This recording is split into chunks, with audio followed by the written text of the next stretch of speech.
Hey guys, Ranger here, and welcome back to another video, and welcome back to uh, another episode of MLP, another reaction and review, and this is to the fourth episode of MLP, which is Twilight's 7.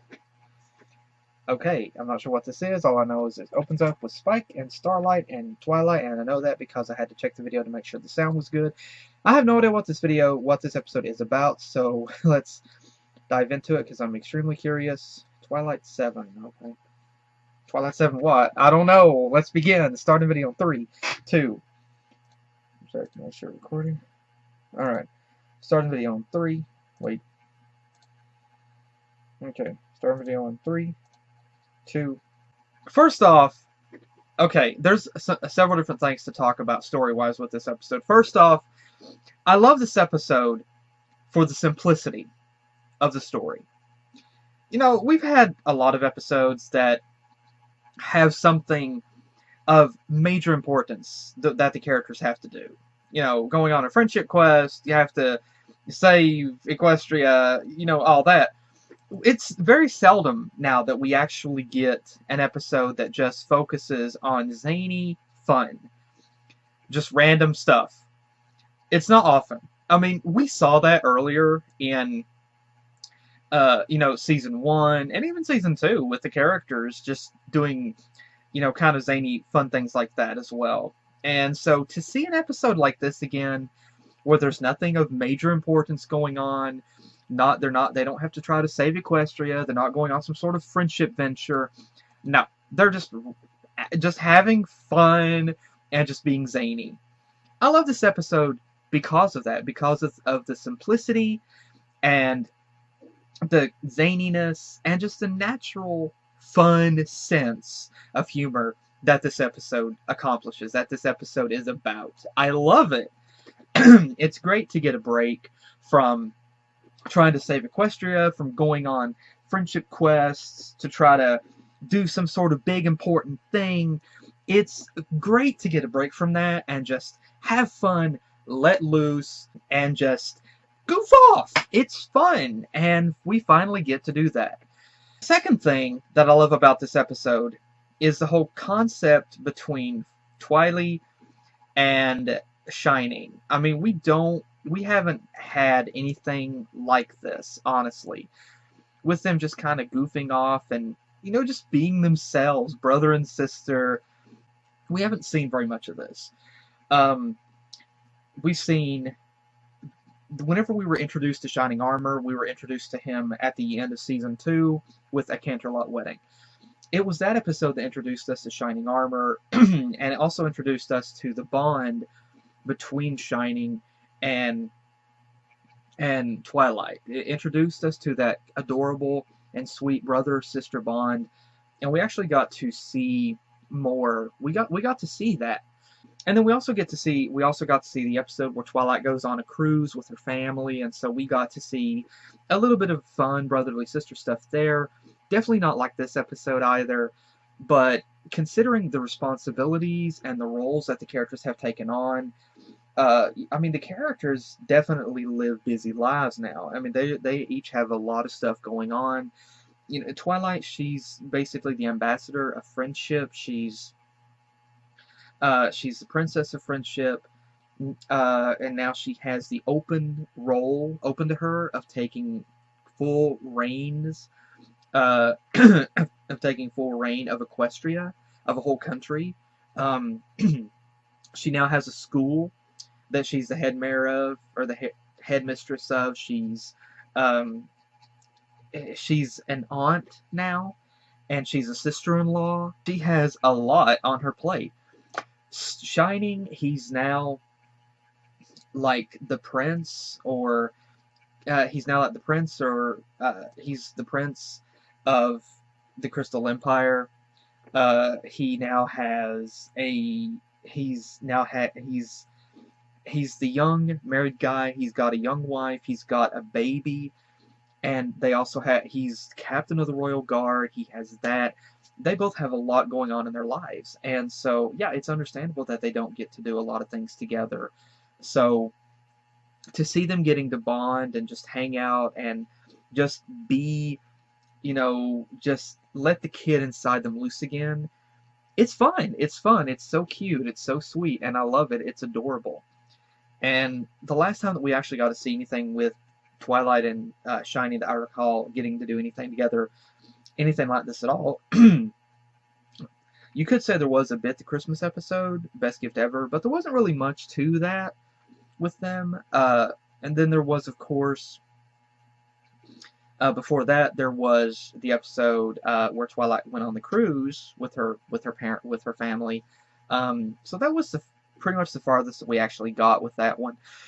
But to see this and to see this adorable and fun setup between these two, this was epic. I absolutely loved seeing this. And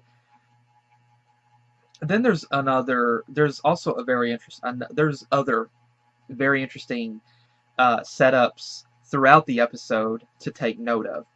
Like I mentioned prior, I think that this episode might be a reference to Ocean's 11, theoretically. That is a theory. Now, I've never watched the movie, and I know some people are probably going to be like, gasp, you never watched Ocean's 11? No, I never have.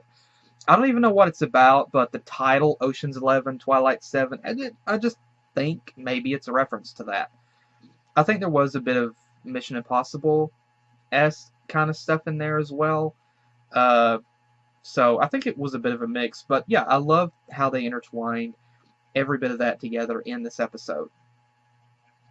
And another side story that it sets up very early on, which is a very interesting thing, is how that it's introduced, is you see early on the kind of the little bitter connection here between Celestia and Luna. And this is an interesting thing because, you know, this still shows. I mean, even though they were completely okay, you know, they were totally fine at the end of the episode where Starlight made them switch cutie marks and switch roles, literally walk a mile or maybe somewhat of a mile in each other's horseshoes. Even though they were totally fine with each other at the end of that episode, realistically, this is natural. You know, you might, siblings know this, heck, even family members and friends know this. Even if you have one argument or, one little disagreement, and you make it through it, there's not a guarantee that you'll never have another one. You will have another one, and again, it's how you handle it and make it through it. There's always going to be that kind of a sibling rivalry going on, and here it's evident with Luna and Celestia. And it's an interesting setup that here Luna is kind of thinking Celestia's stubborn and Celestia won't listen to her. And I love this. So we see this setup, but we didn't know. We did not know how this setup was. I did not expect at all that Luna would be in on this. I did not expect it. But again, like I said, another thing that I have to note is I love the inclusion now of the female guards. Seeing more female guards being featured throughout the castle and seeing them having a more active and prominent role. Most of the time before, it was really only male guards, and I'm loving that the inclusion of female guards now, of really balancing out the gender role here, to show that the females are every bit as capable of doing this job as well. And I love that they're doing that. I honestly love that, because I mean this whole show, the main six are all females. I mean, this show has shown how strong mentally, physically, and emotionally that these characters are.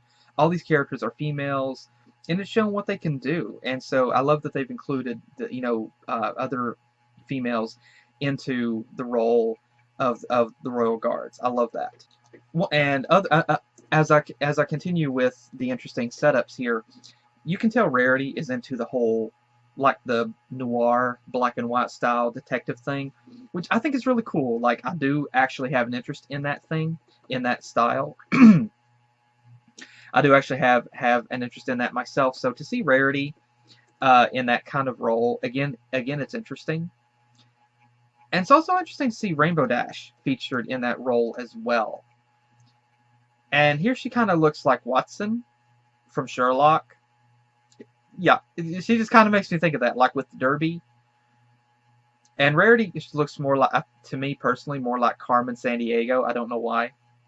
But then we have this interesting scenario where Applejack is like, she had this alter ego where she was originally playing for large crowds and she was popular, but she missed the simplicity of life, so she chucked everything and went back to her family and just became her. And she said it was her alter ego. And Rainbow asked the question here that I was wondering, which is, did you make it up or did it really happen? Like, Applejack, are you writing fan fiction? And Applejack's face here basically says it all. The way that her eyes dart side to side.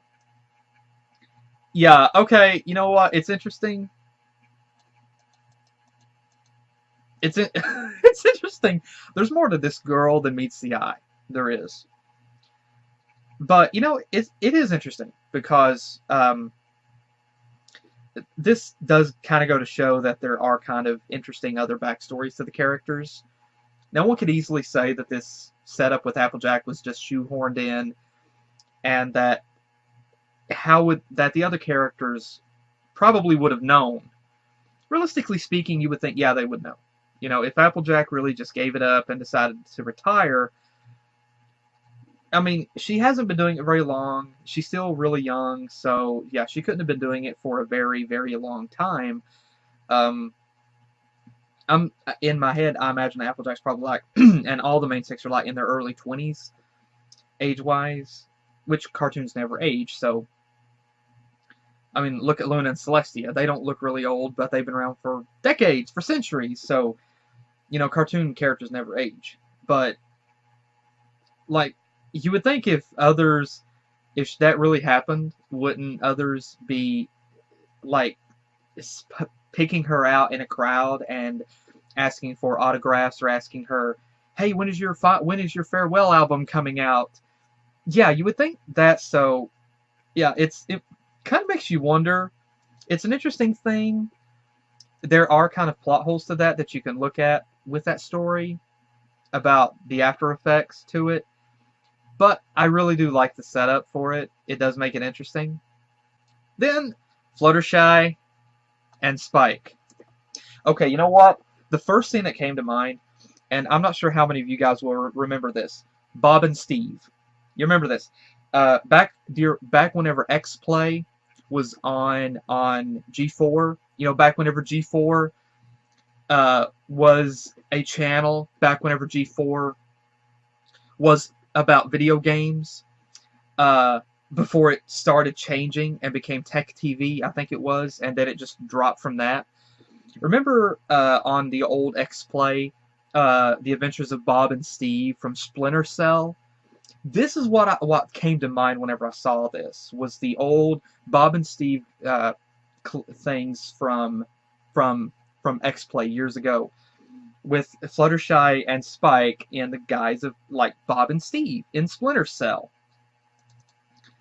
So that's interesting to imagine that scenario here with, like, Fluttershy and Spike. Like, this is Splinter Cell. This is, like, Flutter Cell. So, yeah. But here, I love how completely competent. Of course, this was just a fantasy, but Fluttershy was just absolutely beast in this. Fluttershy was just totally beast in this, and I would actually love to see more like this. It's kind of interesting to note. It was interesting foreshadowing. I honestly didn't pay any attention whatsoever whenever Luna was standing here, or the expression that she gave to Zephyr, but she knew. She knew she was setting up the whole thing. But that moment that Rainbow made the mention, actually before Rainbow made the mention about Zephyr being obsessed with her, I immediately knew Rarity was going to say, "All right, use your feminine, use your femininity, woo him, use your feminine charms to lure him away." And this expression of Rarity is like, "Girl, you gotta rock this." And Rainbow's like, "Screw it, forget it, I ain't doing it." And Rainbow, she wanted to F Rarity up. Like, this girl, this is also interesting because this is the first time ever that Rainbow has had to put on a dress and try to look more feminine than normal for herself and try to woo some guy. This is the first time that she's ever had to do this in the show, ever, and I love it. I love it because this is just completely crazy. And it's clear Rainbow, that's why I said here, Rainbow, this girl is going to hurl. I imagine after this was over, Rainbow probably washed her mouth out with soap from all of the flirting with Zephyr that was going on. And of course, you can tell Rainbow is totally not invested in anything that this guy is saying, but she's having to try to but she's still trying to keep him occupied so that Rarity can do what she needs to do. And then whenever she trips and Zephyr catches her, she here, I can imagine she's probably thinking, "Soren, please don't see me, please don't see this, please don't see this, please don't see this." And then Zephyr, like, honestly, this guy annoys me, he does. Zephyr makes me think, honestly, like, Zephyr is like the MLP equivalent to Disney's Mortimer Mouse. Annoying, arrogant, self-absorbed, a womanizer, and just an all-around a-hole.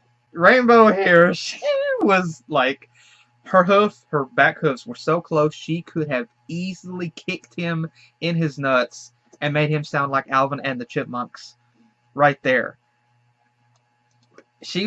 Honestly, Rainbow, she does have a lot of mental strength here because she was taking a lot. I'll admit, though, I mean, some of the look with Rainbow here was cute, but her hair, okay.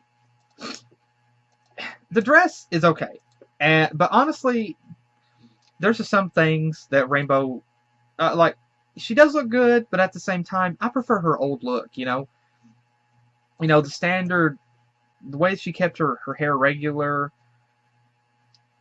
Oh my gosh, wait a minute, I don't know why, but Rainbow's look here, oh my gosh, I don't know if it's directly related to that, but I look at Rainbow's look, particularly the way that her hair is.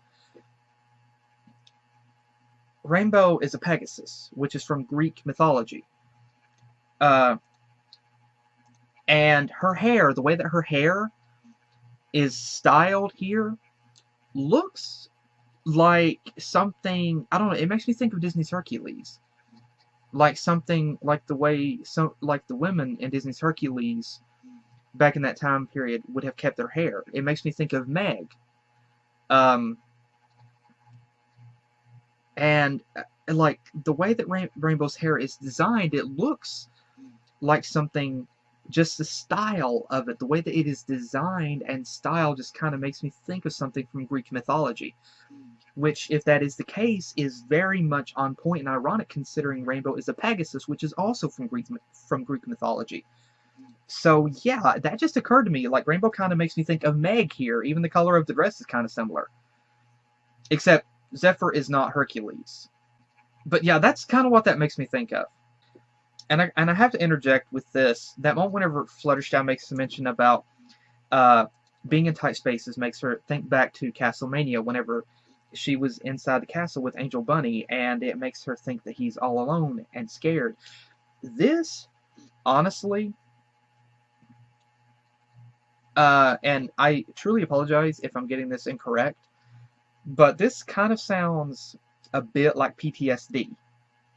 Like this kind of is like one of those experiences that you have. It's kind of a traumatizing experience that you have in your life. It's an emotional or mental or even physical stressful situation. And after that point, anytime that you are put in a similar situation like that, your mind automatically correlates back to that other scenario where you had, and you begin to have a panic attack. And so I'm thinking that this might be partial or slightly or even fully um, similar, kind of like, PTSD, post-traumatic stress disorder. Um, because, again, I think about, I remember the episode of The Amazing World of Gumball where Ozo, was it? Oso? Uh, where Gumball wanted to be his friend because he thought he would meet his Uncle Mario. And Ozo put Gumball through a stressful, like panic-inducing situation where he put a bag over his head and made Gumball think he was going to have to jump off of a roof, off of a building.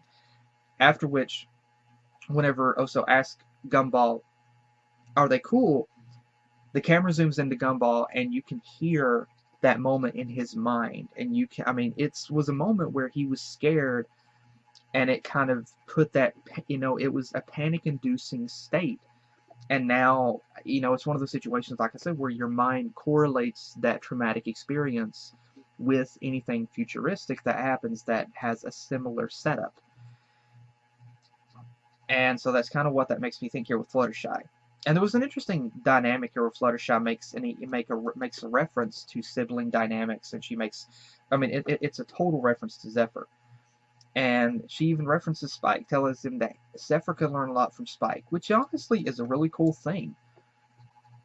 But the interesting setup with this whole thing, again, there was the whole dynamic here that Spike wanted to feel included. He felt like Twilight was like his big sister. And there's been plenty of references in the fandom to Twilight being pretty much like Spike's mother. But it's interesting that this episode pretty much is Spike acknowledging, saying that Twilight is like his big sister. And early in the episode, we saw Spike being with Twilight and Shining, and so we got to see that early on. And since Spike hasn't really had any real dragon family, it's understandable that Twilight is kind of like a mother and a sister figure to him. And I think before, many people thought that, since Twilight kind of raised him from birth, that from a baby, that he was probably looked at her more like a mother. But here, he pretty much he indirectly says that she's like a big sister to him, which is honestly really cute and really sweet. And it's also cool because he pretty much says that Shining is like a big brother to him, which is also cool too. And as I said prior, the reference to Zephyr, again, the female guard here is ready to throttle him. Like, she is ready to just ultimately throttle him completely, rip him a new one, and you can tell she's fed up with his bullcrap. She's just fed up with his bullcrap. Then everybody is just shocked because they wonder, how did Spike get the crown? And then Luna was the inside job. Luna was the inside job and set it up the entire time, and I freaking love this. Luna is a boss. Luna is a complete boss. Even Celestia is like, the F? This is boss. This is totally Wicked Beast. I love this. I absolutely love this.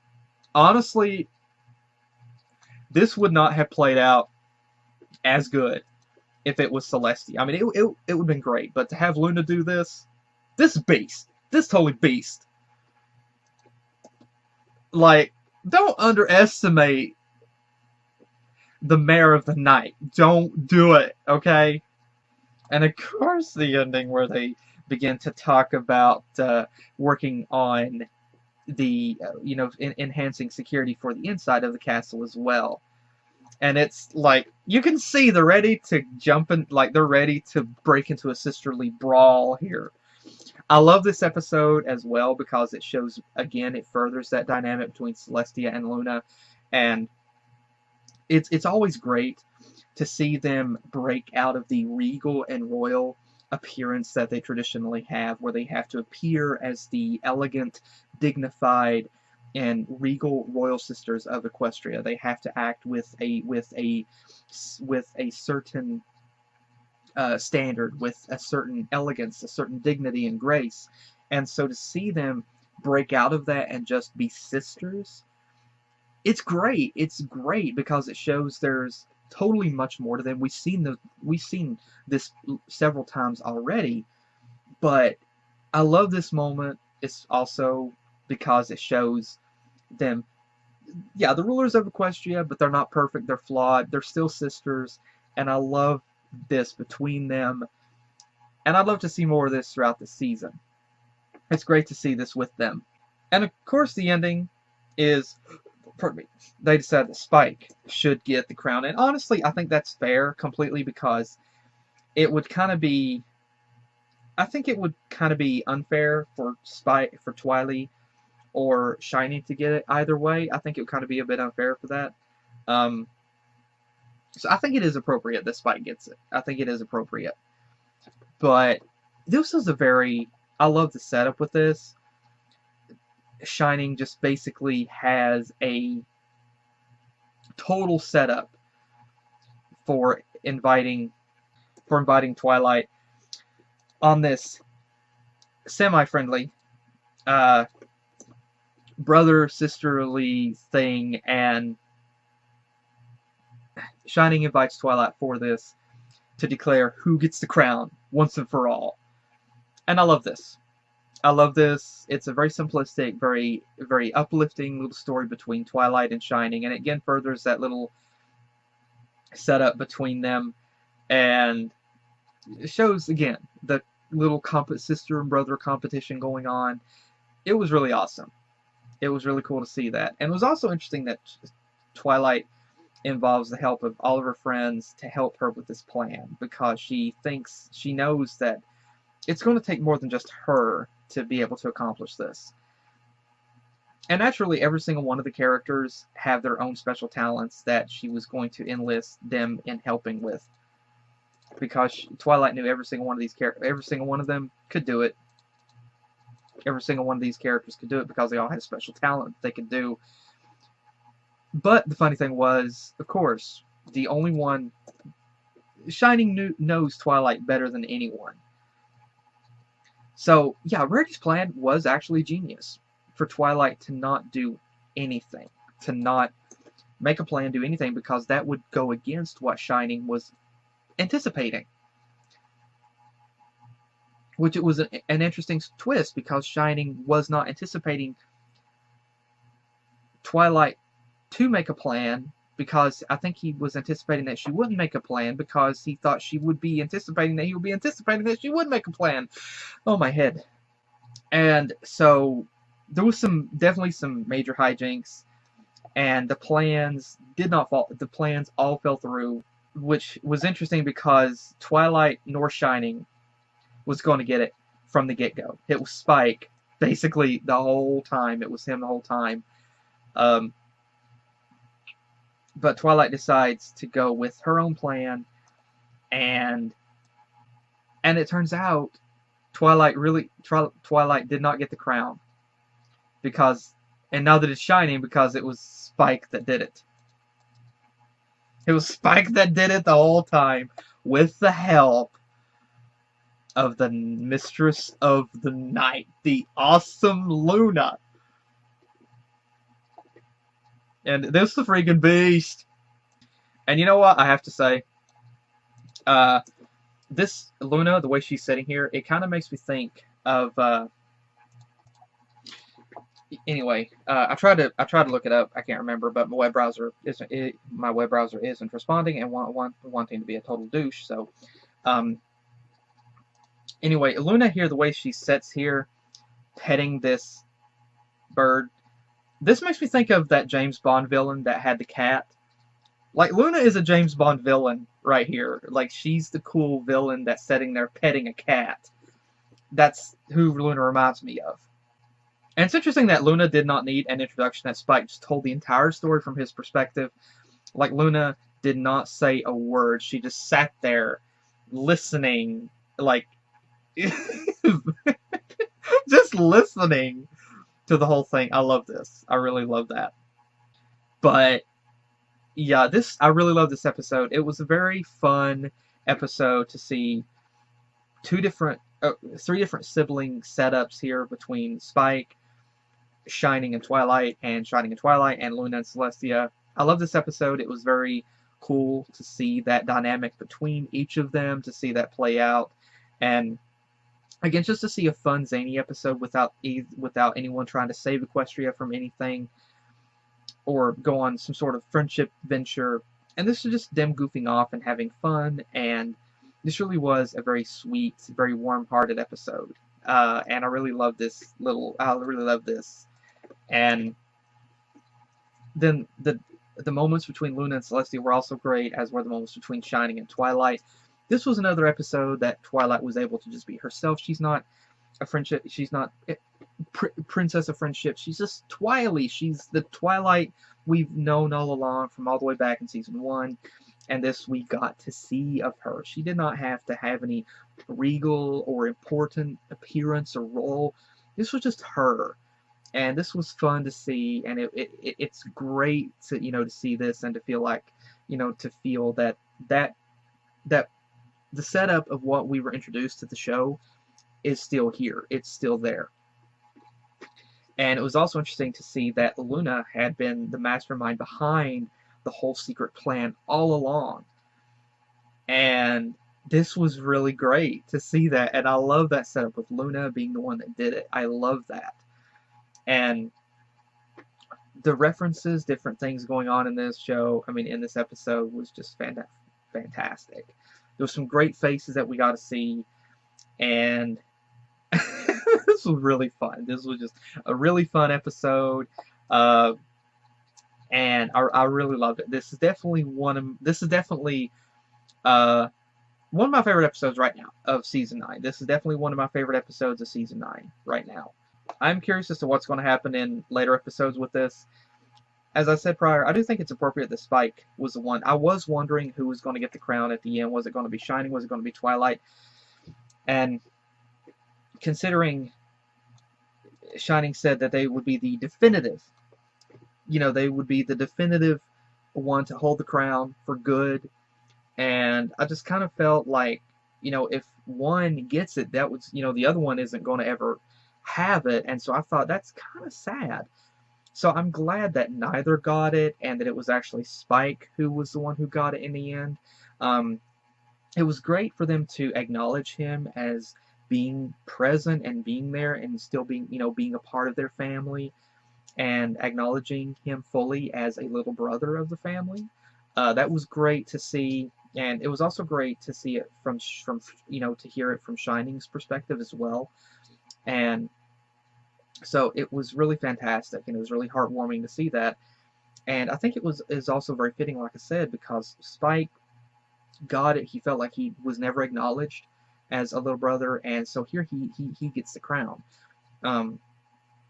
And Twilight and Shining both decided, to give it to him, and that he was the one that deserved it. And I think it was really cool.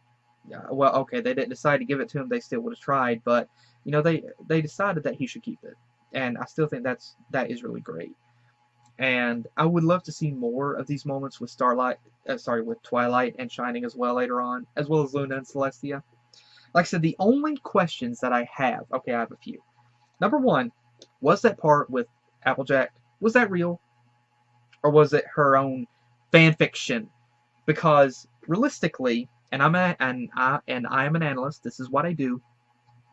Realistically, if Applejack did retire, she's very young to retire from something like that. Number two, if she did do that, then how has no one ever recognized her or pointed her out in a crowd before? Realistically speaking, if you want to look at it from a technical perspective, it's a cartoon. that was thrown in there as a joke, as a laugh, and it may not have happened. But if you look at it from a real life, realistic perspective, then you would think it couldn't have happened because other people would have pointed that out. But it was still an interesting setup. And again, I love the noir kind of detective scenario with Rarity. I love that. It was interesting to see Rainbow put into that. And yeah, the segment with Rainbow having to try to flirt with Zephyr was cringy as heck.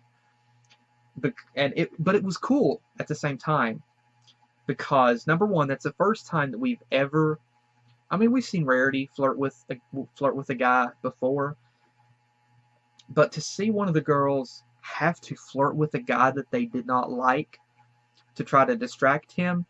I've seen that setup in other shows before, but here in MLP, it was something that I was not expecting, but it totally worked. It worked, and who better to do it than Rainbow and Zephyr? And I loved it. I totally loved it. Rainbow has more patience than me, though, because if I was Rainbow, I would have kicked him in his nuts. I would have. I would have made him have to wear a cup for life. But yeah, I really enjoyed this episode. This was a fun episode. And considering this is the final season, I would say this is a great episode for the final season. I would honestly say that.